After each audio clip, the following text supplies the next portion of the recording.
தீட்டு தீட்டுன்னு சொல்லக்கூடிய உங்க வீட்டு பெரியவங்களுக்கு போய் இந்த 4 வார்த்தையை காட்டுங்க. இனிமேல் தீட்டுன்னு சொல்றதுக்கு முன்னாடி 4 டைம் யோசிப்பாங்க. இது தமிழின் குரல் பகுதி 6.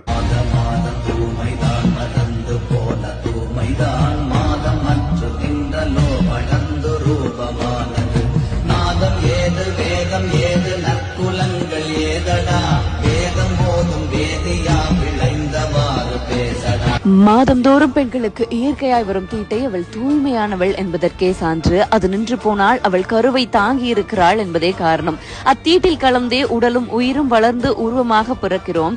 இதில் நாதம் ஏது, வேதம் ஏது, நற்குலங்கள் ஏது, எல்லாம் அத்தீட்டினால் இருந்தே தோன்றியுள்ளது என்பதை அறியாமல் வேதங்களை வெறும் வாயால் ஓதிவிட்டால் மட்டும் தாம் உயர்ந்த குலம் என்பதை பேசும் வேதியரே, உங்களுக்கு வேத மந்திரங்களை சொல்லிக் கொடுத்த சொற்குருக்களும் இந்த தீட்டினால் திரண்டு உருவாகி வந்தவர்கள்தான் என்பதை அறிவீராக.